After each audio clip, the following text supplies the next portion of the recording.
Guys M590 হচ্ছে বর্তমান সময় ক্লোজ ব্যাটেলের সবথেকে পাওয়ারফুল গান। সেটা হতে পারে স্পোর্টস অথবা র্যাঙ্ক ম্যাচ। কিন্তু এটি চালানোর সঠিক নিয়ম না জানলে তুমি কখনোই এইটা দিয়ে ডমিনেটিং পারফরম্যান্স করতে পারবে না। এনিমি তোমাকে মেরে দিয়ে চলে যাবে এবং তুমি শুধু চেয়ে চেয়ে দেখবে। তোমরা হয়তো দেখেছো বিভিন্ন স্পোর্টস টিমের প্লেয়াররা মুহূর্তের মধ্যেই এই গান ব্যবহার করে একটা স্কোয়াডকে শেষ করে ফেলে। তারা এই গান দিয়ে এত ভালো পারফরম্যান্স করতে পারে কারণ তারা এটা চালানোর সঠিক নিয়ম জানে। আশা করি এই ভিডিওটা দেখার পর তোমরাও তাদের মতো এই গানে এক্সপার্ট হয়ে যাবে। কারণ এই ভিডিওর ভিতরে M590 চালানোর সবগুলো ট্রিক্স এবং সেই ট্রিক্স গুলো কিভাবে প্র্যাকটিস করবে তা নিয়ে ডিটেইল ভাবে আলোচনা করা হয়েছে।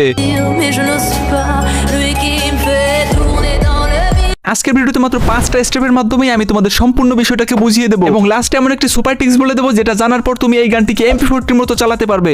Step number 1, using a perfect character combination. এখানে তোমার একটি স্লটে নিয়ে নিতে হবে নিকিতা ক্যারেক্টার, যেটা তোমার গানের রিলোড স্পিড অনেকটাই বাড়িয়ে দিবে। তবে বাকি ক্যারেক্টারগুলো তোমার নিতে হবে তোমার টিমের ট্যাকটিক্স অনুযায়ী। তবে অপশনাল ক্যারেক্টার হিসেবে আমি সাজেস্ট করব ক্যারোলিন এবং ডিভি character. Step number 2, keep jump shooting the enemy. দেখো আমাদের M590 গানটিতে কিন্তু অ্যাকুরেসি খুবই কম, তাই যদি আমরা খুব সহজেই এনিমির গায়ে এম রাখতে চাই তাহলে আমাদের অবশ্যই জাম্প শট করতে হবে। তাছাড়া জাম্প করার কারণে এনিমি সহজে আমাদের গায়ে এম রাখতে পারবে না। আর এটা তোমরা প্র্যাকটিস করতে পারো ট্রেনিং ম্যাচে। আর মনে রাখবে তোমরা ট্রেনিং ম্যাচের ফায়ার জোনে যাবে না। এই যে আমি এখন যেখানে রয়েছি এখানে এসেই তোমরা এটা প্র্যাকটিস করবে।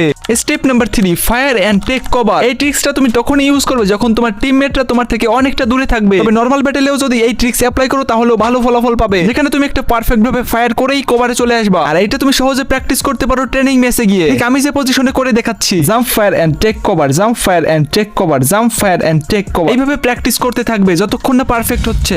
Step number 4, using quick reload button. প্রথমেই তোমরা সেটিংসে গিয়ে অন করে দিবে কুইক রিলোড বাটন। তারপর এই বাটনটাকে তোমাদের সুবিধামতো যে কোনো একটা জায়গায় রেখে দেবে, কারণ এটা ইউজ করে রিলোড করলে তোমার রিলোড স্পিড অনেকটাই বেড়ে যাবে।